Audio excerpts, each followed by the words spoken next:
बदलली पाहिजे. मनोज जरांगे यांनी सांगितलं पाहिजे की मला पंतप्रधान नरेंद्र मोदी जोपर्यंत भेटायला येत नाही तोपर्यंत मी आता आंदोलन करतो. मणिपूरच्या प्रश्नाबद्दल हा नरेंद्र मोदी नावाचा माणूस काय बोलतो, पत्रकारांशी तो माणूस काय बोलतो. आमच्या पक्षामध्ये तुमचं स्वागत आहे, तुमच्या भ्रष्टाचारावर आम्ही पांघरून घालू असं वचन देण्यात आलं. तसं अमरावतीमध्ये ते राणा ग्रामपंचायत होती शून्य, दुसऱ्यांच्या घरासमोर जाऊन हनुमान चालीसा म्हणतो, पैसा कसा पडतो कपाळावर लावून दाखवलं जाते असं माहिती. पैसा पडला. सध्या जबाबदार महाराष्ट्रात असलेले देवेंद्र फडणवीस यांच्याबद्दल सुद्धा आपल्याला विचार करायला पाहिजे की एकेकाळी ज्या माणसाकडून या महाराष्ट्राच्या अपेक्षा वाढल्या होत्या की अभ्यासू माणूस आहे, त्यांनी ज्या पद्धतीने हे राजकारण नाचवलेलं आहे महाराष्ट्रात, त्याच्यामुळे आता ते दूषित राजकारणाचे जनउपचार करणाऱ्या लोकांची लढाई यांच्यासोबत. त्यामुळे मी असं म्हणतो की पाताळ लोक विरुद्ध विचार लोक अशी लढाई. या सगळ्या एकनाथ शिंदे सोबत पळून गेलेल्या सगळ्यांना पात्र आहे असं जाहीरच करून दाखवा, त्यांनी जाहीर करून दाखवा. लोकांनी मानसिक तयारी केलेली आहे, मी सांगू शकतो. महाराष्ट्रामध्ये लोकांनी मानसिक तयारी केलेली आहे. एक अंडर करंट इतका स्ट्रॉंग आहे की जो भाजपला आणि भाजपच्या उमेदवारांना फाडायचंच. सगळे एकमेकांचा द्वेष करणारे, एकमेकांचे विचार फोडण्यासाठी खोडरबर हातात घेऊन असलेले लोक आहेत आणि दुसऱ्यांबद्दल आपण किती वाईट बोलू शकतो याची जणू काही स्पर्धा सुरू झालेली आहे राजकीय वातावरणात. अशा वेळेस या विचार मंचावर उपस्थित असलेले सगळेजण आणि माझ्या समोर पण बसलेले अनेक मान्यवर, विविध राजकीय पक्षांचे नेते आणि कार्यकर्ते, मला या मराठा सेवा मंडळाच्या हॉलमध्ये सगळ्यात पहिले आणण्याचं श्रेय सुहास सावंत सरांना आहे. की आम्ही काही वर्षांपूर्वी महाराष्ट्राचा दौरा केला होता की सामाजिक न्याय काय आहे याचं एक आयडेंटिफिकेशन झालं पाहिजे म्हणून आम्ही फिरत होतो एक एक जिल्हा. तेव्हा सिंधुदुर्ग जिल्ह्यात फिरताना ॲडव्होकेट सुहास सावंत सरांनी खूप मोठं मार्गदर्शन केलं आणि माझ्या लक्षात आलं की प्रत्येक जिल्ह्यामध्ये जे काही ताकदवान वकील असतात, जे केवळ कोर्टात नाही तर बाहेर सुद्धा खूप मोठा चांगला कनेक्ट ज्यांचा असतो, त्याच्यापैकी एक ॲडव्होकेट सुहास सावंत. तेव्हाच माझी ॲडव्होकेट संदीप निंबाळकर सरांची ओळख झाली. ते फक्त आता केस पांढरे झाले आहेत, बाकी जसे त्यांनी पण त्यांचं मत मांडलं आणि जी तळमळ घेऊन तेव्हा पण आम्ही भेटलो होतो तशीच तळमळ कायम आहे आणि ती खरं तर वाढली पाहिजे याची अपेक्षा त्यांनी व्यक्त केली. सिने अभिनेते आणि छत्रपती संभाजी महाराज सिरियलमध्ये ज्यांनी महत्वाची भूमिका केली, नंदू पाटील सर, असे अभिनेते तर काही राहिले नाही आता. प्रत्येकाला आपल्या कामाचं पडलंय. कारण की बॉलिवूड म्हणजे बॉलिवूडमधले बरेच जण माझे मित्र आहेत, प्रोड्युसर्स मित्र आहेत आणि ते सांगतात की आम्ही एक शब्द जरी यांच्या विरुद्ध बोललो तरी आमचे प्रोड्युसर निघून जातात, आमचा सिनेमा थांबून जातो, आमचं नाटक थांबवलं जाते. एक जी दहशत निर्माण झालेली आहे की तुम्ही अभिव्यक्ती आम्हाला आवडेल अशीच केली पाहिजे. आणि मग सुमार आणि टुकार दर्जाचे काही अभिनेते आणि सिनेमे मात्र निघताना दिसतात. तर तशा पाळीव अभिनेत्यांपैकी नसलेले नंदू पाटील हे कुडाळमध्ये रहिवासी आहेत, याचा आपल्याला आनंद आहे.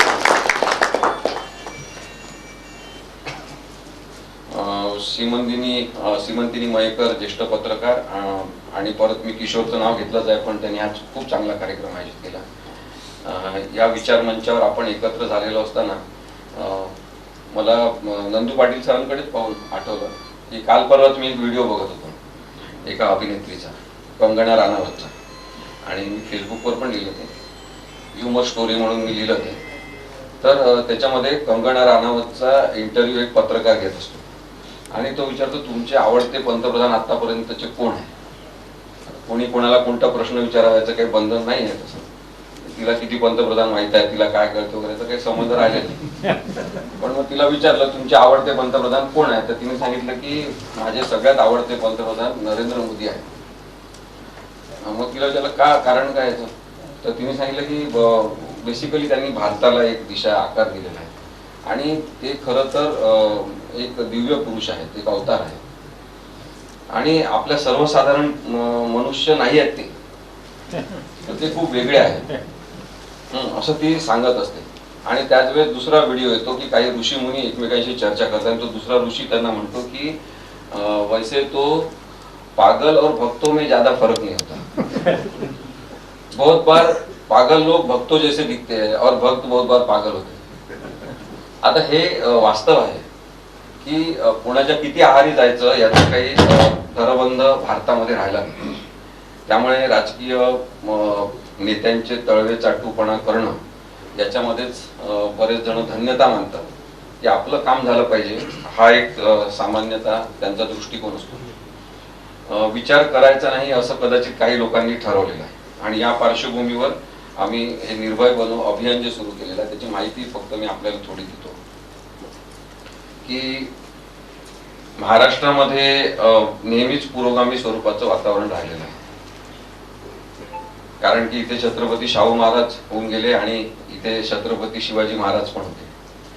मी अनेकदा सांगतो, त्या दिवशी पण मी अकोल्याच्या भाषणामध्ये म्हटलं की शिवाजी महाराजांना घोड्यावरून खाली उतरवण्याची गरज आहे.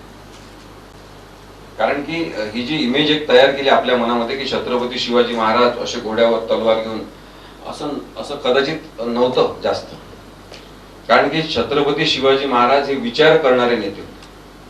त्यांना आपण लोकराजा किंवा लोकनेता का म्हणतो, कारण की ते खूप विचार करायचे, वाचन करायचे, लिहायचे, तशा प्रकारचे आदेश द्यायचे. पर्यावरणाच्या विषयावर काम करताना मी तर पाहिलं की पर्यावरण विषयक जे आज्ञापत्र शिवाजी महाराजांनी त्यावेळेस काढलेलं आहे, ती अक्कल जरी काही न्यायाधीशांना आली पर्यावरणाच्या केसेस हँडल करताना, तर किती मोठं डायमेन्शन बदलून जाईल पूर्ण न्यायाचं. आणि त्यामुळे मला वाटते की नवीन पुतळे सर तयार झाले पाहिजे, ज्याच्यामध्ये शिवाजी महाराज सिंहासनावर बसल्यात आणि काहीतरी वाचत आहेत असा पुतळा असला पाहिजे. शिवाजी महाराज बसल्यात आणि काहीतरी लिहत आहेत असा पुतळा असला पाहिजे. आज शिवाजी महाराज असते तर काय केलं असतं असा जर विचार केला तर मला नक्की वाटते की ते निर्भय बनो आंदोलनाचे नेते असतात. कारण की तेव्हा त्यांनी ज्या निर्भय पद्धतीने गुलामगिरी विरुद्ध एक एल्गार सुरू केला सगळ्या लोकांना घेऊन, आणि ते 18 पगड जातीचे बहुजन समाजाचे, तेच नेतृत्व आता आपल्याला अपेक्षित आहे. ते आपल्या प्रत्येक सामान्य माणसाचं नेतृत्व असलं पाहिजे. निर्भय बनोची अशी भूमिका आहे की आपला लढा प्रवृत्तींच्या विरोधात. मग अशी किशोरनी सांगितलं की माझे वडील इंदिरा गांधींच्या समक्ष उभे राहून आंदोलनात जेव्हा त्यांनी 4-5 जणांनी घोषणा दिल्या इंदिरा गांधी मुर्दाबादच्या, तेव्हा त्यांना अटक करण्यात आली आणि तिहाडच्या सेंट्रल प्रिझन मध्ये ते 9 महिने होते. मी तेव्हा खूप लहान होतो, पण जेव्हा मी डबा घेऊन कधी कधी आम्ही जायचो भेटायला, तर मला काही कळत नव्हतं की माझ्या वडिलांना असं आतमध्ये का ठेवलाय पिंजऱ्यामध्ये. आणि नंतर त्यांची सुटका झाली 9-10 महिन्यानंतर. नागपूरला माझा मामा राहतो, तेव्हा तिथे एकदा माझी आई, वडील आणि माझी बहीण ते सायकल रिक्षा नागपूरला त्याच्यामध्ये बसून जात होते मामाच्या घरी. रेल्वे स्टेशनवर उतरले आणि तिकडे जात. तर अचानक काहीतरी 11:30 12:30ची वेळ होती. अचानक दुकानं पटापट बंद व्हायला लागले, धावपळ सुरू झाली, लोक फास्ट जायला लागले. आणि म्हणून बाबांनी रिक्षावाल्याला विचारलं, रिक्षावाल्यांनी पण त्या थांबून सायकल रिक्षावाल्यांनी विचारलं क्या हुआ है, तर त्यांनी सांगितलं की इंदिरा गांधी का खून हुआ है, जल्दी निकल जाओ, अभी दंगे होने वाले. आणि मग तो मामाच्या घराकडे आमच्या तो रिक्षावाला न्यायला लागला. थोड्या वेळी माझ्या बहिणीने वडिलांकडे पाहिलं तर ते रडत होते. म्हणून तिने विचारलं की तुम्ही काय रडताय, तुम्ही तर इंदिरा गांधींच्या विरुद्ध आंदोलन केलं होतं. ती पण लहान होती. तर माझे वडील जे म्हणाले तीच भूमिका आहे आमची. माझे वडील म्हणाले की आमचा लढा इंदिरा गांधींच्या प्रवृत्ती विरुद्ध आणि हुकुमशाही विरुद्ध होता. इंदिरा गांधींना असं मारून टाकण्यासाठी हा लढा. आणि म्हणून मी सांगतो छातीटोकपणे की मी, माझे वडील हुकुमशाही विरुद्ध होते तर मी सुद्धा आता हुकुमशाही विरुद्ध आहे. चेहरा बदलला असेल पण हुकुमशाही जर असेल तर त्याच्या विरुद्ध आपण सगळ्यांनी असलं पाहिजे. आणि म्हणून ही लढाई हुकुमशाही विरुद्ध आहे, प्रवृत्ती विरुद्ध आहे. मोदी आणि शहा या आकृती विरुद्ध आपली काही लढाई नाही. सध्या ते आहेत, त्यामुळे त्यांच्या विरुद्ध ती लढाई करावी. लोकांनी मानसिक तयारी केलेली आहे हे मी सांगू शकतो. आपल्याला महाराष्ट्रामध्ये लोकांनी मानसिक तयारी केलेली आहे. एक अंडर करंट इतका स्ट्रॉंग आहे की जो भाजपला आणि भाजपच्या उमेदवारांना पाडायचंच असं त्यांनी ठरवलं. सगळीकडे प्रचंड प्रतिसाद मिळतोय. आता मला निंबाळकर सर म्हणाले, किशोर पण म्हणाला की आपल्याला इथे निर्भय बनोची सभा घ्यायची आहे. मग आता ही सभा घ्यायची असेल तर आपण काय करायचं यासाठी मी 1-2 उदाहरणं फक्त आपल्याला देतो. की नांदेडला आमची खूप मोठी सभा झाली, नागपूरला खूप मोठी, अनेक ठिकाणी झाली, आतापर्यंत 30 सभा झाली. आणि अकोल्याला आता खूप मोठी सभा झाली. साधारणतः एक स्टेडियम आहे डॉक्टर बाबासाहेब आंबेडकर खुले सभागृह म्हणून, त्या स्टेडियम मध्ये 3 ते 3,500 लोक होते. आणि अनेक जण येऊ शकले नाही कारण तिथे भाजपचे आमदार गोवर्धन शर्मा यांचं निधन झाल्यामुळे ते येऊ शकले नाही. तर त्या लोकांनी प्रक्रिया काय केली हे मला आपल्याला सांगायचं की जर सिंधुदुर्गात आपल्याला घ्यायचं असेल तर जरूर घ्यायला पाहिजे, कारण की जसं त्यांनी नाव घेतलं बॅरिस्टर नाथ पै असतील किंवा मधु दंडवते असतील आणि अनेक जण इथून पुरोगामी विचारांची वाटचाल इथून सुरू झाली. शाहू महाराजांच्या सावलीत वाढलेला हा जिल्हा आहे आणि म्हणून मला असं वाटते की आपण कार्यक्रम जर घ्यायचा असेल तर तो अत्यंत जोरदार आणि मोठा आणि ताकद दाखवणारा असा असला पाहिजे, कारण की आपली सामान्य नागरिकांची ताकद एकवटली आहे याचीच खरं भीती बाहेरच्या राजकीय पक्षांना. मग तिथे काय केलं नांदेडच्या लोकांनी की त्यांनी अशा मीटिंग्स घेतल्या, जी आपली आता ही संवाद सभा आहे छोटी, की आपण एका मोठ्या कार्यक्रमाचं आयोजन करावं अशी माझी विनंती घेऊन मी चालू आहे. तर त्यांनी काय केलं की प्रत्येक माणसानी 50-50 घरं वाटून घेतले आणि सगळ्यांच्या घरी जाऊन घरोघरी जाऊन सांगितलं आपल्या मित्रांच्या आपल्या सोसायटीला तुम्ही कार्यक्रम व्हॉट्सअपचे मेसेजेस तयार करून प्रत्येकाने टाकले. त्यांनी 22-25 दिवसाचं अभियान केलं अकोल्यामध्ये आणि प्रत्येकाने ठरवलं की या कार्यक्रमासाठी आपणच पैसे जमा करायचे आणि त्यांनी ठरवलं की 1,000 रुपये प्रत्येकी जमा करायचे. 1,000 पेक्षा वर कोणीच द्यायचं नाही. काही जणांनी सांगितलं आमच्या तेवढं देणं होत नाही, मग 500 रुपये द्या. आणि त्या लोकांनी जवळपास 99,000 रुपये जमा केले. खूप मोठी रक्कम आहे की सामान्य माणसं जेव्हा अशी लोकनिधीतून तळमळीने जमा करते आम्हाला कार्यक्रम झाला पाहिजे असं वाटते. तर तो लोकसहभाग महत्वाचा आहे असं आम्हाला. त्यांनी तिथे मग परस्पर एक व्हॉट्सअपचा ग्रुप तयार केलेला आहे, त्याच्यामध्ये मी आहे, विश्वंभर आहे आणि त्याच्यावरच हिशोब पण जाहीर करून टाकलेले. कार्यक्रमाचा खर्च असा असा झाला, एवढे पैसे उरले आणि आपण आणखी 2-3 कार्यक्रम अशाच प्रकारचे आता घेणार आहोत. तर लोकांच्याच समोर ते जाहीर करून टाकणं हे खूप महत्वाचं आहे. मग त्यांनी छोट्या छोट्या मीटिंग्स घेतल्या. त्या मीटिंग्स अकोला जिल्ह्यातल्या प्रत्येक तालुक्यात घेतल्या. म्हणजे बाळापूरला मीटिंग झाली, मूर्तिजापूरला मीटिंग झाली, सगळीकडे त्यांनी मीटिंग घेतल्या आणि त्या तालुक्यातून ते लोक आले पाहिजे यासाठी तिथे त्या 50-60 लोकांच्या मीटिंग्स घेत घेत असं 20-22 दिवस कॅम्पेन चालवलं आणि मग हा मोठा कार्यक्रम झाला. हे करणं याच्यासाठी आवश्यक आहे कारण की आपल्याला एक मतप्रवाह तयार करायचा आहे आणि लढाई ही खूपच जोरदार ताकदवान असलेल्या मतप्रवाहाविरुद्ध आहे. भाजप, RSS या शक्तींविरुद्ध लढणं सोपं नाही, आपण लक्षात घेतलं पाहिजे. ते सोपं का नाही? कारण की त्यांच्याजवळ सगळ्यात मोठी पॉवर म्हणजे मनी पॉवर आहे. आपल्या शरीरात वेगवेगळे मसल असतात, ते आमचे सहकारी ॲडव्होकेट बाळकृष्ण रेळकर सांगत असतात. तर एक मसल फार ताकदवान त्यांनी केलाय, तो म्हणजे मनी मसल.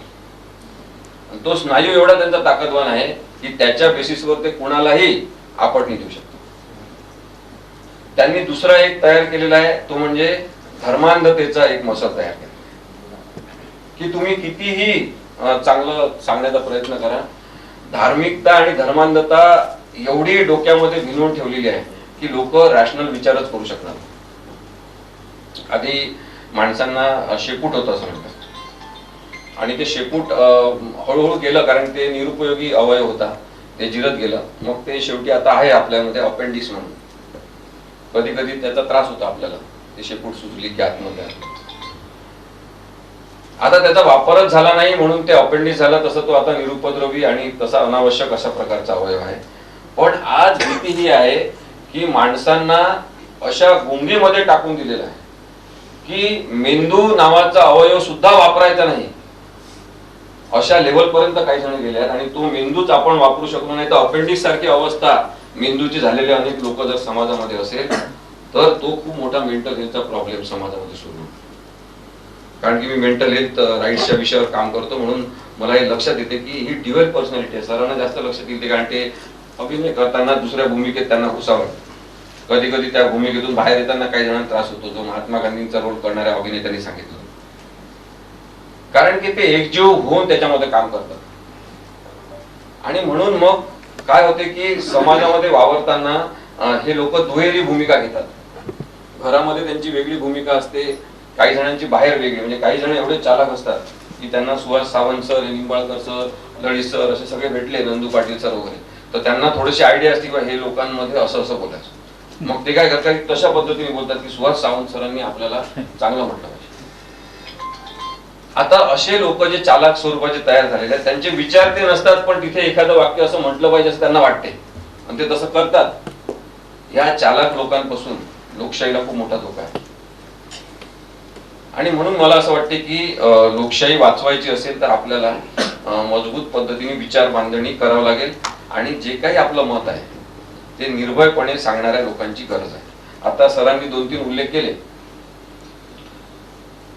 की मणिपूरच्या प्रश्नाबद्दल हा नरेंद्र मोदी नावाचा माणूस काही बोलत नाही, पत्रकारांशी तो माणूस काही बोलत नाही, आणि जे त्यांचे बोलणारे आहेत ते मात्र अत्यंत उद्धट, वात्रट आणि लोकशाहीला अशोभनीय पद्धतीने बेताल वक्तव्य करत असतात. म्हणजे आपल्या सिंधुदुर्गातलं उदाहरण आहे.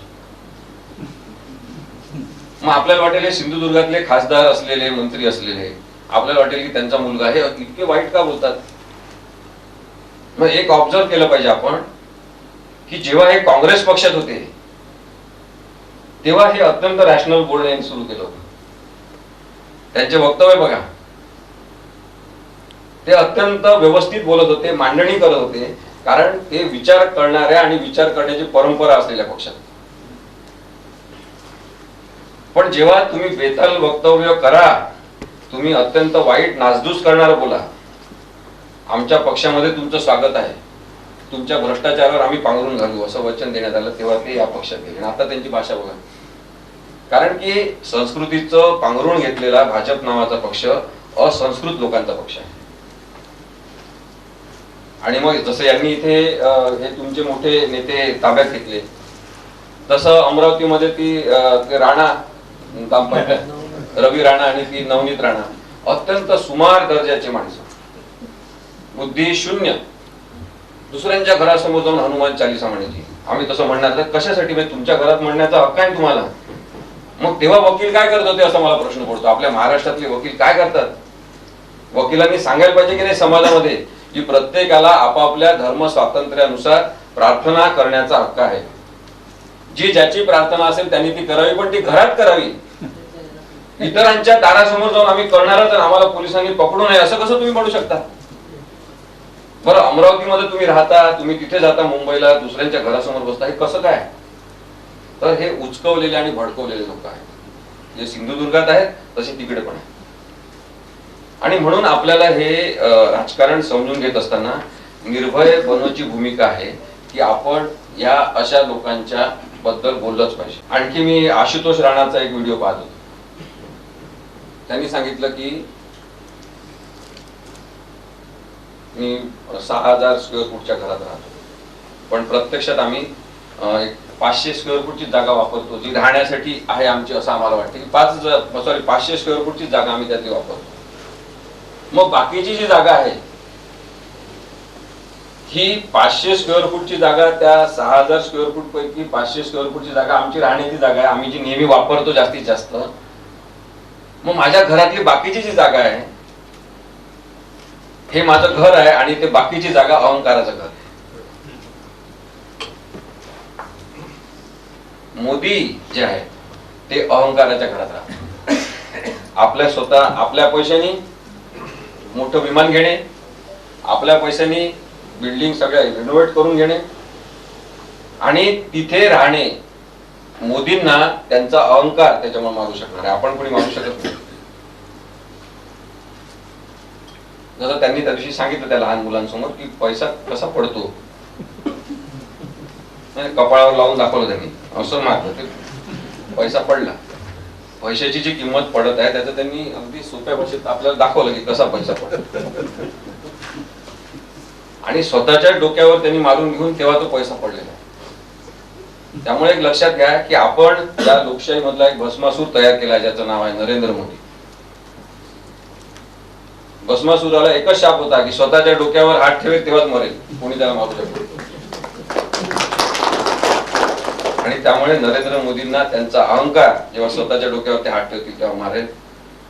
जे आम्हाला अंतर्गत माहिती मिळालेली आहे की आता नरेंद्र मोदी आणि अमित शहा मध्ये सुद्धा भांडण झालेलं आहे. अमित शहाना संघाचे लोक पसंत करत नाहीत, त्यांना बसून ठेवलं जाते.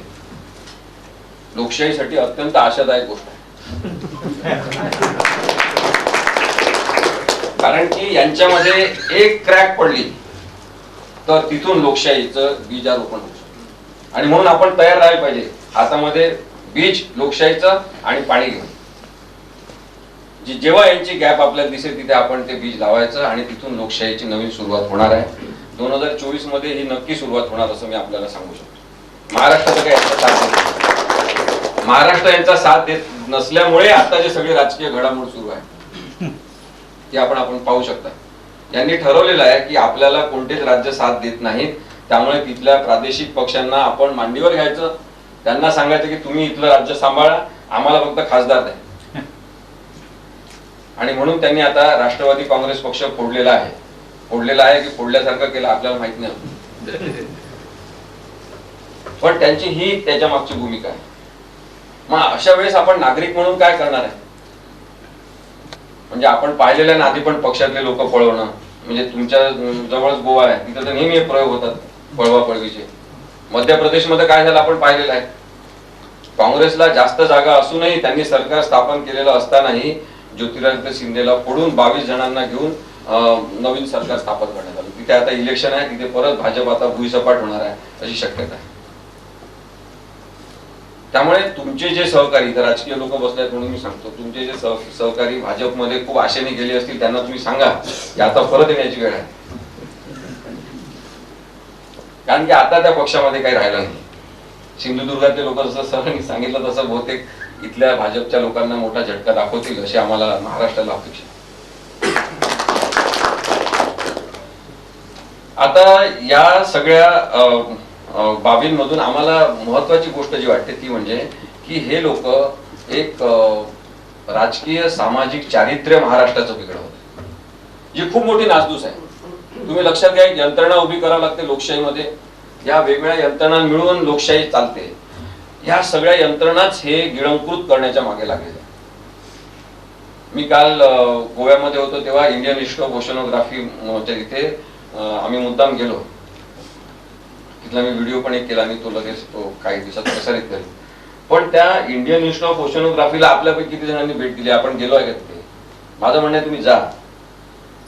1961 मध्ये पंडित नेहरूंना जे सुचलं की भारतामध्ये एकमेव समुद्री जीवन व्यवस्थापन किंवा समुद्री शास्त्र याचा अभ्यास करणारी संस्था काढायची, हे ज्या पंतप्रधानाला सुचू शकते तो पंतप्रधान खरोखरच महान असतो. यांनी किती पण त्याच्या समोर देशा ओढण्याचा प्रयत्न केला तरी हे मोठे होऊ शकत नाही. मी त्या दिवशी पण अकोल्याच्या भाषणामध्ये सांगितलं की तुम्ही शिकले नसाल काही हरकत नाही, पण तुम्ही खोटं सर्टिफिकेट दाखवलं याच्याबद्दल आमचा आक्षेप आहे. आणि तुम्ही ते पण गृहमंत्र्याला, म्हणजे एवढे मोठी जबाबदारी असलेल्या माणसाला प्रेस कॉन्फरन्स घेऊन खोटं सर्टिफिकेट दाखवायला सांगता. हा लोकशाही मधला मोठा बेजबाबदारपणा आहे, त्याच्यावर आमचा आक्षेप आहे. मी मुद्दाम इथं आता जाहीरपणे सांगतो. पण एका कार्यक्रमामध्ये आम्ही होतो, तर नंतर अजितदादा वगैरे आम्ही बसलो होतो सोबत. तिथे एक जनरल असा कार्यक्रम असतो, सगळेजण एकमेकांशी गप्पा मारतात. आम्ही गोल बसून मग अजितदादा म्हणत होते की तुम्ही का नरेंद्र मोदी, तेव्हा ते गेले नव्हते यांच्यासोबत, तुम्ही नरेंद्र मोदींच्या शिक्षणाबद्दल वगैरे का आक्षेप घेता? तुम्ही वकील आहे, तुम्हाला माहित असलं पाहिजे की शिक्षणाची काही अट नाही खासदार होण्यासाठी, पंतप्रधान होण्यासाठी. नाही आहे, बरोबर आहे ना. आमचं काही म्हणणंच नाही. जे शिकलेले नसतील त्यांना सुद्धा एक विजडम असतो, शहाणपण असते, त्या सगळ्यांनी राजकारणात जरूर यावं. शिक्षणामुळे सगळेजण हुशार होतात असं काही नाहीये. पण शिक्षण नसताना खोटं सर्टिफिकेट दाखवणं याच्याबद्दल पण नागरिकांनी आक्षेप घ्यायचा नाही. आपल्या इथे कितीतरी जण बिना शिकलेले, माझे आजोबा खूप जास्त शिकलेले नव्हते, पण जेव्हा ते आभाळाकडे पाहून आकाशाकडे पाहून सांगायचे की बाबा एक दीड तासात पाऊस येणार आहे, तर त्यांचं ते विजडम होतं ना, ते त्याचा आपण जरूर आदर केला पाहिजे. पण शिक्षण नसलेल्या लोकांना डोक्यावर बसवायची जबाबदारी आमची नाही. त्याचं काय आम्ही कौतुक करू शकत नाही. म्हणून माझं हे पण म्हणणं आहे की आपल्याला पंतप्रधान कसा पाहिजे याच्यानंतर हे लोकांनी ठरवायला पाहिजे. आपण हे ठरवायला पाहिजे की आपल्याला आपल्यासारखा, तुमच्या सगळ्यांसारखा, माझ्यासारखा, या सगळ्या स्टेजवर बसलेल्यांसारखा आपल्याला रात्री झोपणारा पंतप्रधान पाहिजे. नैसर्गिक पाहिजे. आम्हाला ते काही 17 तास काम करता, 22 तास, आम्हाला ते नको वाकवतो.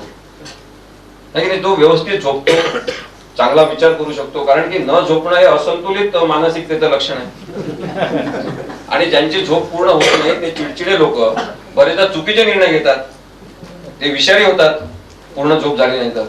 त्यामुळे आपल्याला झोपणारा नैसर्गिक असा माणूस पंतप्रधान पाहिजे. आपल्याला सुट्टीवर जाणारा पंतप्रधान पाहिजे. बायको असेल तर बायको सोबत, नसेल तर परिवार सोबत. पण मग बायको असून पण बायको नाही असं सांगणार आपल्याला नको. काहीतरी तर थोडे निकष ठरवावं लागतील की नाही आपल्याला. मी खूप मोठे सांगत नाही. तर या गोष्टी निर्भयपणे बोलण्याची गरज का आहे? कारण की सामाजिक राजकीय चारित्र्य बदलण्याचा हा माणूस जो प्रयत्न करतोय, ही सगळी प्रवृत्ती प्रयत्न करते, त्याच्या विरुद्ध आपण. तर डॉक्टर आंबेडकरांनी जे संविधान सगळ्यांना म्हणजे सर्वसमावेशक संविधान, किती मोठी सर्कस होती की वेगवेगळ्या 18 पगड जाती, त्यांच्या सगळ्या संस्कृती, त्यांची खाण्यापिण्याच्या वेगळ्या पद्धती, या सगळ्यांना एकत्र आणून त्यांना सगळ्यांना एक भावना निर्माण करणं. म्हणजे तसं भारत देश किंवा कोणताही देश किंवा राष्ट्र ही कल्पनाच तशी काल्पनिक आहे, भौगोलिक आहे केवळ. त्या भौगोलिक कल्पनेला एक मतानी सगळ्यांच्या मनापासून प्रतिसाद निर्माण करायचा, ही काही साधी गोष्ट आहे का? डॉक्टर आंबेडकरांनी ते करून दाखवलं. त्यांनी एक संविधान असं लिहिलं की ज्याच्यामध्ये सगळ्यांना आपल्याला गोवलं आणि आपण सगळे भारतीय आहोत अशा प्रकारचा एक अभिमान ज्यांनी तयार केला. त्या आंबेडकरांनी लिहिलेल्या संविधानाचं महत्व हे आहे की संविधानिक काम करत असतील त्यांच्या तो उपयोगात संविधान येतेच, परंतु जे संविधानिक काम करत नाही, असंविधानिक वागतात आणि घटनाबाह्य वागतात, त्यांना सुद्धा घटना कामात येते, त्यांना सुद्धा संविधान मदत करते. आणि म्हणून ह्या मोठेपणाचं जे संविधान आहे ते आपण अस्तित्वात आणत असताना याचा विचार केला पाहिजे की या संविधानाचं बेसिक स्ट्रक्चर बदलायला नको. हे जे भारतीय संविधानाचं तत्व सर्वोच्च न्यायालयाने ठरवलं की मूलभूत संकल्पना बदलायची नाही. मग आता हे काय करतात की मूलभूत संकल्पनाच बदलायला निघाले. मग 370 कलम बदलतात, मग याचा त्यांनी काय ट्रिपल तलाक बद्दलचा कायदा तयार केला. काही हरकत नाही, ट्रिपल तलाक बद्दलचा कायदा तुम्ही केला, काही हरकत नाही. म्हणजे काय त्याला म्हणतात आपण तलाक म्हणून घटस्फोट देणं हे चुकीचंच आहे, स्त्रियांवर अन्याय आहे. पण असा जगात कोणता कायदा नाही की जिथे घटस्फोटासाठी फौजदारी शिक्षा असेल, असं नाही आहे ना. मग तुम्ही मुस्लिम बांधव जे आहेत त्यांचं अस्तित्वाचं गुन्हेगारीकरण करू शकत नाही, हा मुद्दा आहे. ट्रिपल तलाक तुम्ही जरूर कायदा केला पाहिजे.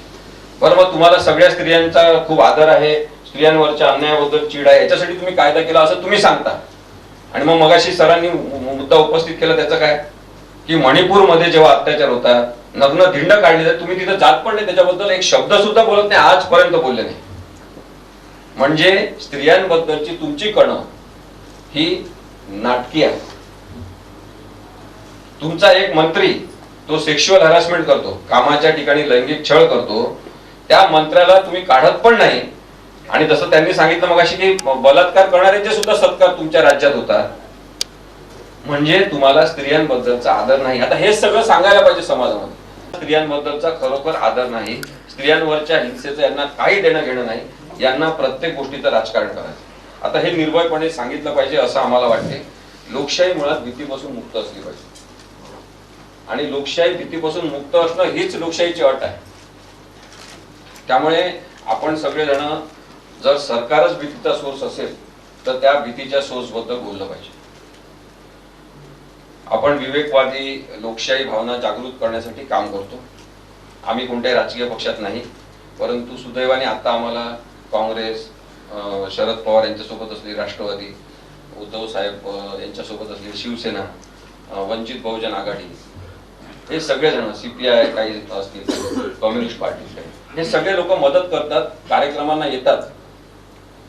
औरंगाबादला आमचे मित्र इम्तियाज जलील जे MIM चे खासदार आहेत, तर ते सुद्धा कार्यक्रमाला आले. तेव्हा आम्ही त्यांना आम्ही कोणाला स्टेजवर बसवत नाही, ते बसतात ते समोर, ते तिथे बसले होते. पण आम्ही स्टेजवरून सुद्धा त्यांना सांगितलं की यावेळेस तरी MIM ची भूमिका ही लोकशाही मानणाऱ्या पक्षांना सपोर्ट करणारी असली पाहिजे. कारण का त्या दानवेंनी सांगितलं हे आमचेच आहेत आणि ते नसले तर आमचे मतं कमी होतात. हे राजकारण चालणार नाही, हे आम्ही त्यांना सुद्धा सांगितलं. त्यामुळे आपली लढाई कट्टरवादी हिंदुत्व मानणारे आणि कट्टरवादी मुस्लिम असलेले तसेच इतर जाती धर्मातले सगळे कट्टरवादी जे केवळ झेंडाच महत्वाचा मानतात स्वतःचा, त्या सगळ्यांविरुद्ध आहे. राष्ट्रध्वज म्हणून आपण तिरंगा झेंडा जो आहे तोच आपण मान्य करायचा आणि त्या झेंड्याच्या भोवती आपण उभं राहायचं. याबद्दल कोणाच्याच मनामध्ये काही शंका नसली पाहिजे अशी निर्भय बनवची भूमिका आहे. बेताल वक्तव्य करणं, चुकीचं बोलणं, चुकीच्या प्रकारचे संदेश देणं हे करण्यामध्ये सध्या आणि खूपच वाईट भाषा वापरणं, फुनशीपणा राजकारणात आणणं याच्यासाठी सध्या जबाबदार महाराष्ट्रात असलेले देवेंद्र फडणवीस यांच्याबद्दल सुद्धा आपल्याला विचार करायला पाहिजे की एकेकाळी ज्या माणसाकडून या महाराष्ट्राच्या अपेक्षा वाढल्या होत्या की अभ्यासू माणूस आहे, त्यांनी ज्या पद्धतीने हे राजकारण नासवलेलं आहे महाराष्ट्रात, त्याच्यामुळे आता ते दूषित राजकारणाचे जनक झाले. आणि म्हणून मग देवेंद्र फडणवीस यांच्या सारख्या प्रवृत्तींना सुद्धा आपला विरोध असला पाहिजे. ज्या पद्धतीने त्यांनी हे 2-3 आमदार खासदार पळवणे हे सगळं चुकीचं आहे, पक्षाच्या पक्षात पळवायचा अशी पद्धत सुरू केली ही लोकशाहीतली अत्यंत वाईट दरोडेखोरी आहे. आणि म्हणून देवेंद्र फडणवीस आणि त्यांच्यासारख्या प्रवृत्तींना किंवा राजकीय विद्रूप चेहऱ्यांना आपला विरोध असला पाहिजे.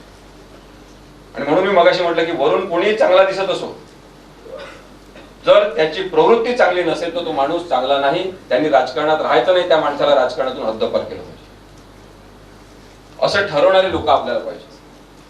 आणि म्हणून कोणत्याही राजकीय पक्षात नसतील तरी राजकीय भूमिका घेणाऱ्या लोकांची गरज आहे. आणि कुडाळमध्ये अशा प्रकारचे लोक अनेक जण तयार होतील असं मला वाटते. तर आपण ही प्रक्रिया जर सुरू केली की सिंधुदुर्गातल्या प्रत्येक तालुक्यांमध्ये मीटिंग घेऊन किशोर सारख्या नवोदित सगळ्या नेत्यांनी याच्याबद्दल पुढाकार घेतला पाहिजे. तुम्ही सगळ्यांनी त्यांना मार्गदर्शन केलं पाहिजे.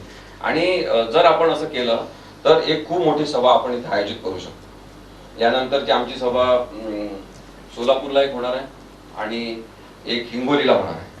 त्यामुळे जानेवारीच्या एंडची एखादी तारीख आपण ठरवली तर आपण तशी सभा इथे घेऊ शकतो, ज्याच्यामध्ये सगळ्या जिल्ह्यातले लोक येतील आणि इथलं राजकारण ढळून निघेल अशी अपेक्षा आपण करू शकतो. जेव्हा आमची नांदेडला सभा झाली, अशोक चव्हाण बसले होते, तिथले काही माजी आमदार आणि मंत्री बसले होते. काही जणांनी खूप चांगली प्रतिक्रिया दिली. कार्यक्रम झाल्यावर त्यांनी आम्हाला सांगितलं की तुमच्या सभेमुळे अशोक चव्हाण यांचं 50 कोटीचं काम झालं. म्हणून 50 कोटीचं काम झालं तर त्यांनी सांगितलं निवडणुकीत फार खर्च करावा लागतो, पण तुमच्या सभेमुळे आता त्यांना खर्च कमी. हा जर प्रभाव पडत असेल तर नक्कीच आपण सगळीकडे गेलं पाहिजे असा उत्साह आमचा वाढला. त्या माणसाने कदाचित जास्त म्हटलं असेल कारण लोकांना आवडलो आपण की ते जास्त तारीफ करतात, त्यामुळे त्याच्यातला मायनस भाग सोडा. पण जर तो तारीफचा एक अंश आपण घेतला तर परिणाम होत असेल, लोकशाहीसाठी त्याचा फायदा होत असेल तर आपण सगळ्यांनी बोललं पाहिजे असं आम्हाला वाटते. आता ईडीचा जो गैरवापर आहे तो या पाताळ यंत्री लोकांनी खूप वाढवलेला आहे. मी अशा अनेक केसेस हँडल करताना आता हे बघतो की कशा पद्धतीने ते ईडीची यंत्रणा वापरतात. आरक्षणाचा विषय यांनी मुद्दाम मराठा विरुद्ध कुणबी अशा लेवलला आणून ठेवलेला आहे आणि आपापले नेते त्यांनी सोडलेले आहे की तुम्ही असं बोला, तुम्ही तसं बोला आणि भांडण एकमेकांमध्ये लावा. पण मनोज जरांगे सारखे लोक आहेत जे निपक्ष पद्धतीने आणि अत्यंत तटस्थ पद्धतीने भूमिका घेऊन एखादी बाजू मांडत असतील आणि त्याला सरकारच्या नेत्यांची साधी भेट पण होत नसेल, म्हणजे हे शायनिंग मारायसाठी जातात की त्याला सरबत देणार, तू पाणी पी म्हणणार, परंतु निर्णयक्षम पद्धतीने कोणीच जर बोलत नसेल तर मग हे कोणीतरी सांगायला पाहिजे की मराठा आरक्षण अशा पद्धतीने होऊच शकत नाही. माझं कायदेशीर मत आहे, हे मराठा आरक्षण असं होऊ शकत नाही. म्हणून मनोज जरांगे यांची मागणीच बदलली पाहिजे. मनोज जरांगे यांनी सांगितलं पाहिजे की मला पंतप्रधान नरेंद्र मोदी जोपर्यंत भेटायला येत नाही तोपर्यंत मी आता आंदोलन करतो. त्याच्याशिवाय होणार नाही, कारण की आरक्षणाची मर्यादा संसदेमधून वाढवावं लागेल. आता हे म्हणतात की क्युरेटिव्ह पिटिशन करणार, ते चंद्रकांत पाटलांनी त्याची मीटिंग घेऊन सांगितलं ही राजकीय धूळफेक आहे. कायद्यामध्ये बसतच नाही आता ते, कारण की कोर्टाच्या जे आधीचे निर्णय आहेत त्याच्या उल्लंघन जाऊन काहीतरी करणं हे जमणार नाही. आणि क्युरेटिव्ह पिटिशन मध्ये तर सावंत सर बसले आहेत, निंबाळकर सर आहेत, जे वकील बसले ते त्यांना माहिती आहे क्युरेटिव्ह पिटिशन मध्ये खूप कमी स्कोप असतो. जर काहीतरी कायदेशीर भयानक चूक झाली असेल तरच ती करेक्ट होऊ शकते. त्यामुळे क्युरेटिव्ह पिटिशन हा वेळ काढू धोरणाचा भाग आहे आणि म्हणून मला असं वाटतं की संसदेने याचा विचार केला पाहिजे. पण ते महाराष्ट्रात येतात नरेंद्र मोदी, एवढं मोठं आंदोलन सुरू असते, उपोषण सुरू असते, पण ते एक शब्दही बोलत नाही आणि आपण कोणीच त्यांना प्रश्न विचारत नाही. म्हणजे इथले नेते जे त्यावेळेस त्या कमिटीचे प्रमुख होते नारायण राणे, एका शब्दाने तरी त्यांनी नरेंद्र मोदींबद्दल म्हटलं का की इथं आले तुम्ही बोलत नाहीये. तुम्ही त्या आरक्षणाच्या कमिटीचे प्रमुख होता, तुम्हीच चुकीचा निर्णय तेव्हा टेबलमेट एक रिपोर्ट तयार केला. म्हणजे लोकांनी मला सांगितलं की हे रेस्ट हाऊस मध्ये जाऊन बसायचे आणि तिथे त्यांचे लिहिणारे लोक असायचे, ते लिहत बसायचे काहीतरी. लोकांमध्ये जाऊन तो रिपोर्ट तयार करणं आवश्यक होतं ना. तुम्ही मागास आहे की नाही याच्याबद्दलची सगळी परिस्थिती कशी तुम्ही मांडता. यांनी चुकीचा आणि अपूर्ण स्वरूपाचा रिपोर्ट तयार केल्यामुळे अजूनही अशा प्रकारचे प्रश्न हे वाढत चाललेले आहेत. तो एक वेगळा पूर्ण विषय असू शकतो, परंतु निर्भयपणे याबद्दल पण बोललं पाहिजे की आरक्षण जर अशा पद्धतीने होऊ शकणार नसेल तर त्याच्यावर केंद्र सरकारची भूमिका काय हे त्यांनी सांगितलं पाहिजे. इथल्या भाजपच्या नेत्यांनी ते सांगितलं पाहिजे, कारण की तोडगा निघाला पाहिजे. कारण हे शेवटी नॉन इश्यूज आहेत माझ्या दृष्टीने. लोकांचे जीवन जगण्याचे प्रश्न महत्वाचे आहेत. मराठा समाजामध्ये जे हातावर पोट घेऊन जगतात, जे मोलमजुरी करतात, त्यांच्या सगळ्या विकासाच्या प्रक्रियांबद्दलचा विचार करावाच लागेल. काही जे स्ट्रॉंग झालेले मराठा आहेत, कारखानदार आहेत, त्यांनाच फक्त नजरेसमोर ठेवून फार विकसित समाज आहे असं म्हणता येणार नाही. आणि म्हणून कायमस्वरूपी तोडगा काढण्यासाठीची जी आपण विचारशक्ती म्हणतो, राजकीय इच्छाशक्ती, ती आवश्यक आहे असं मला वाटतं. आता हे सगळे विषय जे आहेत ते बोलण्याची गरज आहे, कारण की या पाताळयंत्री लोकांनी ज्या पद्धतीचं राजकारण सुरू केलेलं आहे त्याच्यामध्ये आपण विचार करणाऱ्या लोकांची लढाई यांच्यासोबत आहे. त्यामुळे मी असं म्हणतो नेहमी की पाताळ लोक विरुद्ध विचार लोक अशी लढाई. आणि पण मनोज जरांगे सारखे लोक आहेत जे निपक्ष पद्धतीने आणि अत्यंत तटस्थ पद्धतीने भूमिका घेऊन एखादी बाजू मांडत असतील आणि त्याला सरकारच्या नेत्यांची साधी भेट पण होत नसेल, म्हणजे हे शायनिंग मारायसाठी जातात की त्याला सरबत देणार, तू पाणी पी म्हणणार, परंतु निर्णयक्षम पद्धतीने कोणीच जर बोलत नसेल तर मग हे कोणीतरी सांगायला पाहिजे की मराठा आरक्षण अशा पद्धतीने होऊच शकत नाही. माझं कायदेशीर मत आहे हे मराठा आरक्षण असं होऊ शकत नाही. म्हणून मनोज जरांगे यांची मागणीच बदलली पाहिजे. मनोज जरांगे यांनी सांगितलं पाहिजे की मला पंतप्रधान नरेंद्र मोदी जोपर्यंत भेटायला येत नाही तोपर्यंत मी आता आंदोलन करतो. त्याच्याशिवाय होणार नाही, कारण की आरक्षणाची मर्यादा संसदेमधून वाढवावं लागेल. आता हे म्हणतात की क्युरेटिव्ह पिटिशन करणार, ते चंद्रकांत पाटलांनी त्याची मीटिंग घेऊन सांगितलं ही राजकीय धूळफेक आहे. कायद्यामध्ये बसतच नाही आता ते, कारण की कोर्टाच्या जे आधीचे निर्णय आहेत त्याच्या उल्लंघून जाऊन काहीतरी करणं हे जमणार नाही. आणि क्युरेटिव्ह पिटिशन मध्ये तर सावंत सर बसले आहेत, निंबाळकर सर आहेत, जे वकील बसले आहेत, त्यांना माहिती आहे क्युरेटिव्ह पिटिशन मध्ये खूप कमी स्कोप असतो. जर काहीतरी कायदेशीर भयानक चूक झाली असेल तरच ती करेक्ट होऊ शकते. त्यामुळे क्युरेटिव्ह पिटिशन हा वेळ काढू धोरणाचा भाग आहे आणि म्हणून मला असं वाटतं की संसदेने याचा विचार केला पाहिजे. पण ते महाराष्ट्रात येतात नरेंद्र मोदी, एवढं मोठं आंदोलन सुरू असते, उपोषण सुरू असते, पण ते एक शब्दही बोलत नाही आणि आपण कोणीच त्यांना प्रश्न विचारत नाही. म्हणजे इथले नेते जे त्यावेळेस त्या कमिटीचे प्रमुख होते नारायण राणे, एका शब्दाने तरी त्यांनी नरेंद्र मोदींबद्दल म्हटलं का की इथं आले तुम्ही बोलत नाहीये. तुम्ही त्या आरक्षणाच्या कमिटीचे प्रमुख होता, तुम्हीच चुकीचा निर्णय तेव्हा टेबलमेट एक रिपोर्ट तयार केला. म्हणजे लोकांनी मला सांगितलं की हे रेस्ट हाऊस मध्ये जाऊन बसायचे आणि तिथे त्यांचे लिहिणारे लोक असायचे, ते लिहत बसायचे काहीतरी. लोकांमध्ये जाऊन तो रिपोर्ट तयार करणं आवश्यक होतं ना. तुम्ही मागास आहे की नाही याच्याबद्दलची सगळी परिस्थिती कशी तुम्ही मांडता. यांनी चुकीचा आणि अपूर्ण स्वरूपाचा रिपोर्ट तयार केल्यामुळे अजूनही अशा प्रकारचे प्रश्न हे वाढत चाललेले आहेत. तो एक वेगळा पूर्ण विषय असू शकतो, परंतु निर्भयपणे याबद्दल पण बोललं पाहिजे की आरक्षण जर अशा पद्धतीने होऊ शकणार नसेल तर त्याच्यावर केंद्र सरकारची भूमिका काय हे त्यांनी सांगितलं पाहिजे. इथल्या भाजपच्या नेत्यांनी ते सांगितलं पाहिजे, कारण की तोडगा निघाला पाहिजे. कारण हे शेवटी नॉन इश्यूज आहेत माझ्या दृष्टीने. लोकांचे जीवन जगण्याचे प्रश्न महत्वाचे आहेत. मराठा समाजामध्ये जे हातावर पोट घेऊन जगतात, जे मोलमजुरी करतात, त्यांच्या सगळ्या विकासाच्या प्रक्रियांबद्दलचा विचार करावाच लागेल. काही जे स्ट्रॉंग झालेले मराठा आहेत, कारखानदार आहेत, त्यांनाच फक्त नजरेसमोर ठेवून फार विकसित समाज आहे असं म्हणता येणार नाही. आणि म्हणून कायमस्वरूपी तोडगा काढण्यासाठीची जी आपण विचारशक्ती म्हणतो, राजकीय इच्छाशक्ती, ती आवश्यक आहे असं मला वाटतं. आता हे सगळे विषय जे आहेत ते बोलण्याची गरज आहे, कारण की या पाताळयंत्री लोकांनी ज्या पद्धतीचं राजकारण सुरू केलेलं आहे त्याच्यामध्ये आपण विचार करणाऱ्या लोकांची लढाई यांच्यासोबत आहे. त्यामुळे मी असं म्हणतो नेहमी की पाताळ लोक विरुद्ध विचार लोक अशी लढाई. आणि जे प्रमुख महाराष्ट्रातले देवेंद्र फडणवीस आहेत आणि त्यांच्या डोक्याशी आपली लढाई. म्हणून मी पुन्हा एकदा सांगतो की ते काही आपल्याला देवेंद्र फडणवीस या माणसाविरुद्ध लढाई नाही आहे, त्या प्रवृत्ती विरुद्ध आहे. कारण की संघाची कार्यपद्धती अशी आहे, ते कल्ट तयार करतात, ते प्रवृत्तीच तयार करतात आणि ते अत्यंत विघातक प्रवृत्ती तयार करतात आणि त्यासाठी ते अत्यंत गोंडस दिसणाऱ्या लोकांची निवड करतात, ज्यांच्यावर साधारणतः शंका येणार नाही की हा एवढा राक्षसी माणूस असेल, तशाच माणसाची निवड करतात.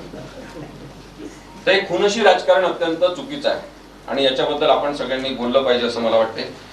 काही महत्वाचे विषय आहेत जे आपल्या सिंधुदुर्गाच्या दृष्टीने, कोकणाच्या दृष्टीने महत्वाचे आहेत. तो म्हणजे एक बारसू रिफायनरीचा विषय आहे, ज्याच्याबद्दल अनेक जण काम करत आहेत, जीवाच्या आकांताने सांगत आहेत. म्हणजे काही परदेशी लोक आमच्या पण ऑफिसला येतात, मी त्यांच्याशी जेव्हा बोलत असतो त्यांना सांगतो की अशा प्रकारची रिफायनरी जी आहे ती परदेशामध्ये बॅन झालेली आहे, पण आमच्या इथे सुरू होतं. म्हणजे कसं काय सुरू होतं तुमच्या, तुम्ही काय कोणते अहवाल तुम्ही तयार करता की सुरू होतं? तर त्याची खरंच गरज आहे का आपल्याला? याचे काही असेसमेंट केलं जात नाही. राजकीय नेत्यांना त्याची गरज आहे, सामान्य माणसांना आणि पर्यावरणाला मात्र ते धोका आहे याचा विचार केला जात नाही. तर अशा प्रकारे लोकराज्य ते नसते, हे महत्वाचं आहे. हे लोकराज्य नावाचं मासिक काढतात फक्त, पण लोकांचं राज्य इथे नाहीच. निर्णय घेणारे वेगळेच लोक आहेत आणि म्हणून त्याबद्दलचा विचार नक्कीच आपल्याला तात्विक पद्धतीने करता आला पाहिजे आणि सायंटिफिकली तो मांडता आला पाहिजे. आता राजापूर तालुक्यातल्या त्या बारसूचा हा प्रश्न जो आहे तो अत्यंत कॉम्प्लिकेटेड करत ते नेतात. हे मुंबई गोवा महामार्गाचं तर चौपदरीकरण तर आता तरी बरेच रस्ते चांगले झालेत. मी आता आलो खूप वर्षांनी तर मला दिसला, पण तो चौपदरीकरणाचा मार्ग अजूनही विषय प्रलंबित आहे. यांनी वेगवेगळ्या प्रकारे काय केलंय की रस्त्याचे पॅचेस तयार करून त्याचे त्यांनी कॉन्ट्रॅक्ट दिले. आता इथे काही वकील पण आहेत म्हणून मला हे मुद्दाम सांगायला पाहिजे की कायदेशीर चालाकी करून हे कशा पद्धतीने भ्रष्टाचार करतात हे मी तुम्हाला एक उदाहरण सांगतो. की आधी कसं असायचं की इथून तिथपर्यंतचा रस्ता 1 किलोमीटरचा तुम्हाला दिला, तुम्ही त्याचा कॉन्ट्रॅक्ट दिला, तुम्ही तो बांधला, असं असायचं. आता यांनी काय केलं की 1 किलोमीटरच्या रस्त्याचे त्यांनी नियमात बदल केला आणि त्यांनी सांगितलं की जर 4 पदरी रस्ता असेल तर 1 किलोमीटरचा रस्ता 4 किलोमीटरचा झाला.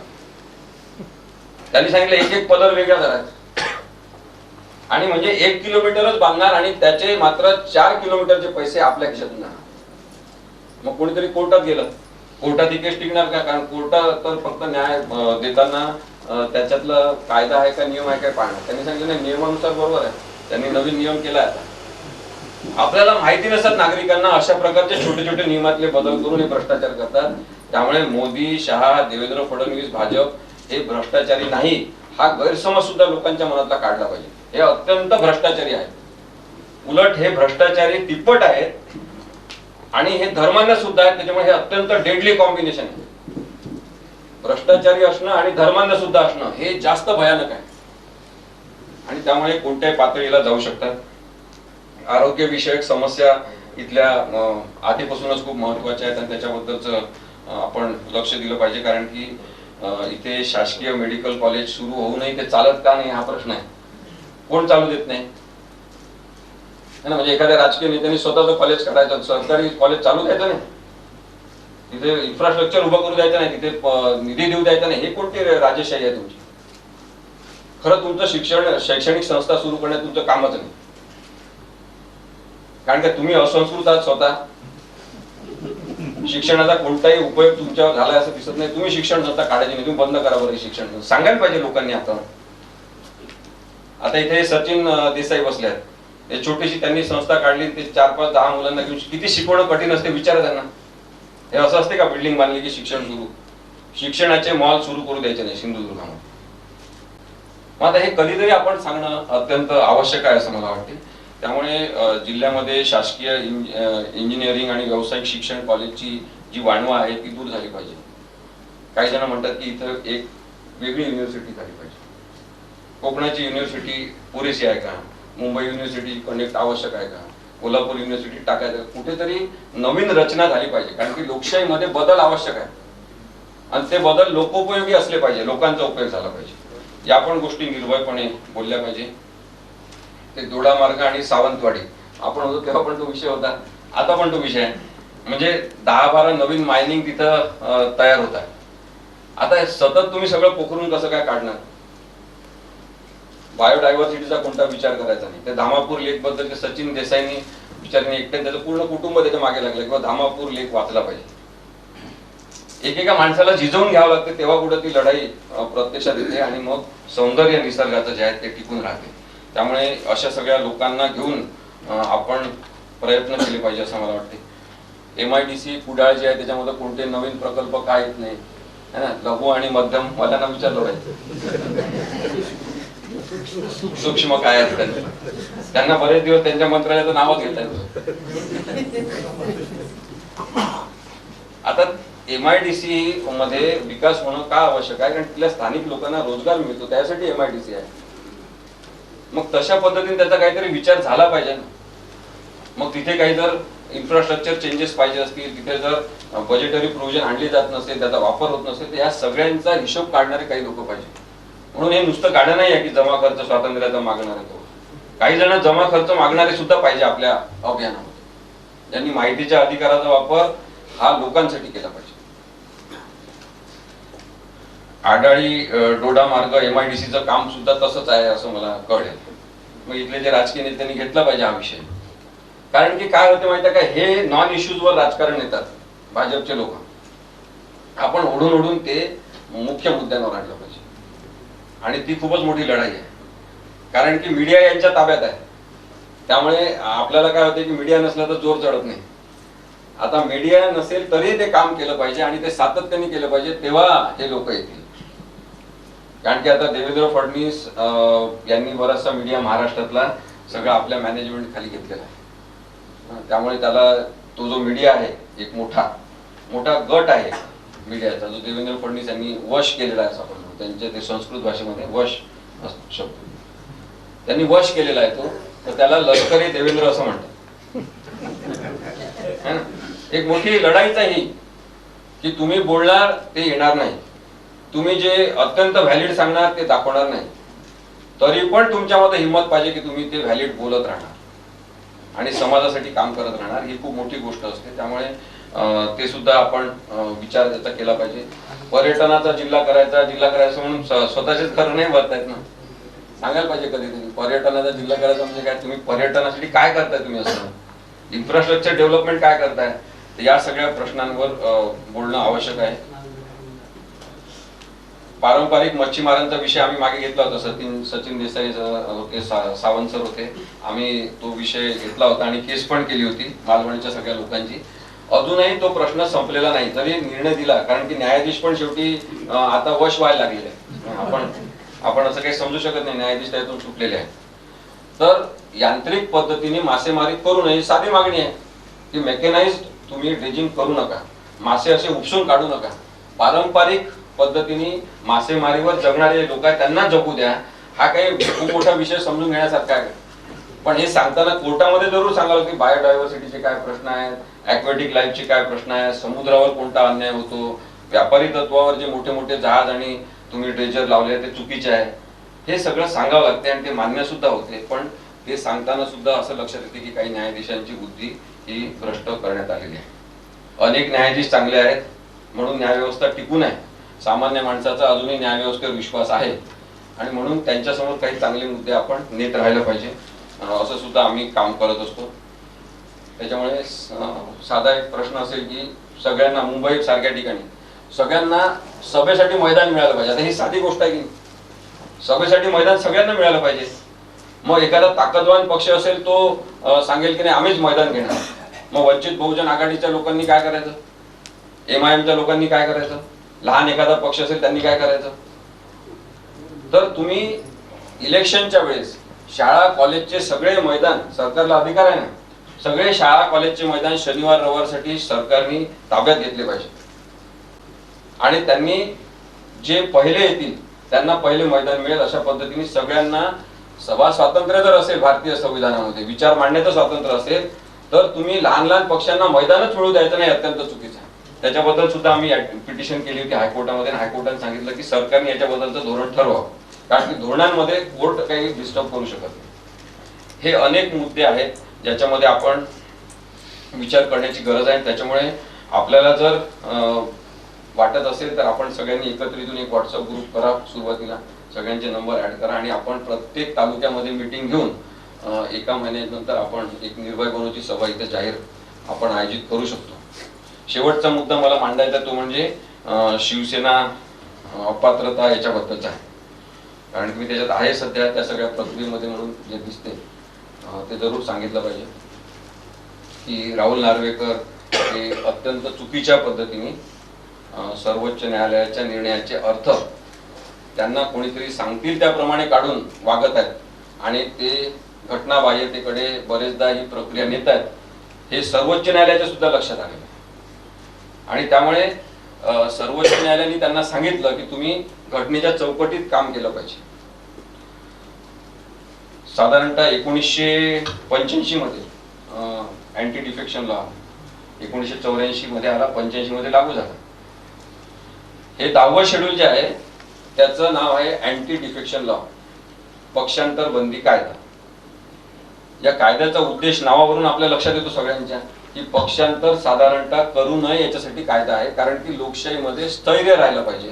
स्थैर्य असेल तर सामान्य माणसांचे काम होते आणि म्हणून राजकीय स्थैर्य आणण्यासाठी राजीव गांधींनी हा कायदा आणला. आता एकनाथ शिंदे आणि देवेंद्र फडणवीस यांनी मिळून काय केलं की पक्षांतर करण्यासाठी सोप्या पद्धतीच्या आयडिया असणारा कायदा असा काढला. या कायद्याचा जो गैरवापर त्यांनी केलेला आहे त्याची दखल सर्वोच्च न्यायालयाने सुद्धा घेतली. या कायद्याचा गैरवापर करण्यासाठी ज्या पद्धतीने तो जो काळी टोपीवाला राज्यपाल होता त्याचा जो गैरवापर झालेला आहे, सुप्रीम कोर्टाने म्हटलं की लोकशाहीद्वारे स्थापन झालेलं एखादं राज्य शासन उलटवून टाकण्यामध्ये राज्यपालाचा एवढा मोठा सहभाग असणं हे लज्जास्पद आहे. सर्वोच्च न्यायालयाने म्हटले संस्कृती मानणारे आणि काळ्या टोप्या घालणारे यांना लाज वाटली पाहिजे. तुम्ही जो माणूस नेमता राज्यपाल म्हणून तो साधा तटस्थ वागू सुद्धा शकत नाही. एवढा नाचलेल्या डोक्याचा राज्यपाल याच्यात पहिले महाराष्ट्राने पाहिला. मग 1985 मध्ये हा कायदा आल्यानंतर जी वाताहत त्या कायद्याची केलेली आहे या काळामध्ये काही, आणि यांनी एस्टॅब्लिश केलं की पक्षाच्या पक्ष पळवता येतो आणि तो प्रयोग यशस्वी झाला शिवसेनेवर, यांनी आता राष्ट्रवादीवर केला. आणि म्हणून मी तुम्हाला सांगतो की प्रचंड जास्त पैसा असलेला जगातला सगळ्यात श्रीमंत पक्ष असलेला भाजप याच्याशी लढाई करणं त्याच्यामुळे सोपं नाही आहे. आपली लढाई त्याच्याशी आहे की राजकीय पक्ष नसलेला एखादा माणूस सुद्धा निवडणूक लढवू शकला पाहिजे. अपक्ष असेल, केवळ एकटा माणूस असेल, त्यांनी ठरवलं असेल किंवा हे लढीत तर त्यांनी म्हटलं मी चांगला माणूस आहे, मी उभा राहणार, मला लोकशाही बदलायची आहे. त्यांना उभं राहता आलं पाहिजे, त्यांना निवडणूक लढता आली पाहिजे. पण या सगळ्या शक्यता या पैशाच्या ताकदीमुळे नष्ट करून टाकतात.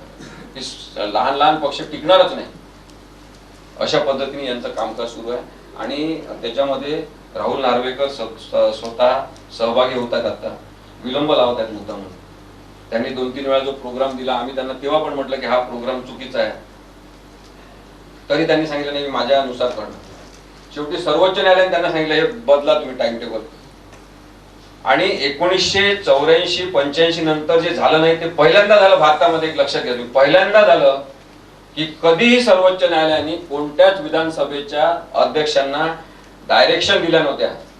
या केसमध्ये पहिल्यांदा विधानसभा अध्यक्षांना सर्वोच्च न्यायालयाला डायरेक्शन द्यावे लागले. केवढी मोठी मानहानी आहे महाराष्ट्राची तुम्ही समजून घ्या की इतका वाईट वागणारा माणूस एखादा अध्यक्ष असू शकतो आणि एवढा राजकीय पक्ष प्रेरित वागू शकतो. आणि त्यांचं म्हणणं आहे की मला कोणीच काही म्हणू शकत नाही कारण की मी विधानसभेचा अध्यक्ष आहे, विधानसभेच्या कामकाजामध्ये कोर्ट दखलंदाजी करू शकत नाही. बरोबर आहे, दखलंदाजी करू शकत नाही, पण कोर्टाने काय सांगितलं, शेवटी कोर्टाला स्पष्ट करावं लागलं. आम्ही त्यांना सांगत होते, ऐकायलाच तयार नव्हते. शेवटी कोर्टाने, सुप्रीम कोर्टाने सांगितलं की तुम्ही जेव्हा ट्रायब्युनल म्हणून काम करता तेव्हा तुम्ही एक न्यायिक यंत्रणा आहे, तुम्ही न्यायाधिकरण आहे, आणि न्यायाधिकरण म्हणून तुम्ही जेव्हा काम करता, त्याचे प्रमुख असता तुम्ही, तेव्हा तुमच्या कामाचं विश्लेषण करण्याचे अधिकार कोर्टाला. मी तर म्हणतो राहुल नार्वेकरांनी एवढ्या सगळ्या आयडिया आणि करण्यापेक्षा, म्हणजे ते लंडनला फोन करतात, तिकडे जातात, त्याच्यापेक्षा त्यांनी एक काम करावं. त्यांच्यामध्ये हिंमत असेल ना, तर त्यांनी या सगळ्या एकनाथ शिंदे सोबत पळून गेलेल्या सगळ्यांना पात्र आहे असं जाहीरच करून दाखवा. त्यांनी जाहीर करून दाखवावं. हिंमत असेल तर करावं त्यांनी पात्र जाहीर. कारण पात्र जे क्वालिफाईड आहेत असं सांगायचं असेल तर त्यासाठी रिझनिंग सुद्धा त्यांना द्यावं लागेल. पण मी तुम्हाला दुसरी एक सूचना धोक्याची सांगतो की ते असंही करू शकतात की ते पात्र सुद्धा ठरू शकतात, की आम्ही पात्र ठरवतो, तुम्ही जा सुप्रीम कोर्टात, आणि मग सुप्रीम कोर्टात परत उरलेला कालावधी काढायचा आणि तोपर्यंत हे बेकायदेशीर सरकार ठेवायचं. महाराष्ट्रामध्ये भारतातली अत्यंत अभूतपूर्व वाईट घटना घडत आहे की इतके दिवस अपात्र लोकांचं सरकार इथं सुरू. या सगळ्याच गोष्टी मला खूप महत्वाच्या वाटतात की आपण सगळ्यांनी याच्याबद्दलचा विचार करायला पाहिजे. अत्यंत स्पष्ट निर्णय सर्वोच्च न्यायालयाने दिला, संपूर्ण निर्णय दिला. म्हणजे ते 2 मिनिट्स मॅगी असते ना, ते फक्त टाकायचं आणि तयार, तसा तयार निर्णय दिला की तुम्हाला फक्त अंमलबजावणी करायची आहे. तरी हे आपलं मला साक्षी तपासायच्या आहे, मला पुरावे घ्यायचे आहे, मला हे घ्यायचं आहे, मला ते घ्यायचं आहे, काहीही सांगतात. हे जे सुमार पद्धतीचं कामकाज सुरू आहे, हा लोकशाहीचा, भारतीय संविधानाचा अपमान आहे असं म्हणून सुद्धा यांच्यावर मोर्चा खरं तर काढला पाहिजे. आता मी काही राजकीय लोकांशी बऱ्याच मोठ्या भेटत असतो. त्यांनी मला काही जणांनी सांगितलं की यावेळेस आम्ही अत्यंत सावध पद्धतीने एकत्रित येणार आहे आणि आम्ही लोकशाही वाचवण्यासाठी करणार. चांगली गोष्ट आहे. तसं करत असतील, काँग्रेसला ती अक्कल आली असेल, राष्ट्रवादी उरलेले त्यांना आली असेल आणि शिवसेनेला आली असेल तर ती चांगली गोष्ट आहे. त्यांनी ऍडव्होकेट प्रकाश आंबेडकरांना सुद्धा सोबत घेण्याची गरज आहे. कारण की वंचित बहुजन आघाडीमुळे जेवढे लोक मागच्या वेळेस पडले आणि ते काँग्रेसचे पडले विशेषतः, त्याची दखल घेतली पाहिजे. म्हणून एका नेत्याने आम्हाला सांगितलं की आम्ही तर यावेळेस असा पण विचार करतोय, काँग्रेसच्या नेत्यांनी सांगितलं की प्रकाश आंबेडकर मुख्यमंत्री झाले चालतील, पण त्यांना आता एकत्र घेतलं पाहिजे. एवढा मोठा विचार असेल तर चांगली गोष्ट आहे. उलट डॉक्टर आंबेडकरांच्या थेट घराण्यातला एक माणूस मुख्यमंत्री होणं चांगली गोष्ट आहे, काही हरकत नाही. पण कुठेतरी लोकशाहीसाठी एकत्र येताना इगो बाजूला ठेवण्याची गरज आहे.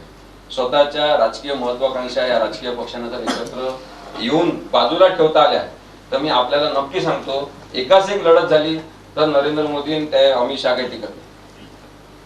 यांचं डिवाइड अँड रूल हेच आहे त्यांचं तत्व, आणि ते नेस्तनाबूत करण्यासाठी आपण सगळ्यांनी एकत्र यावं अशी मला आपल्याला विनंती करायची आहे.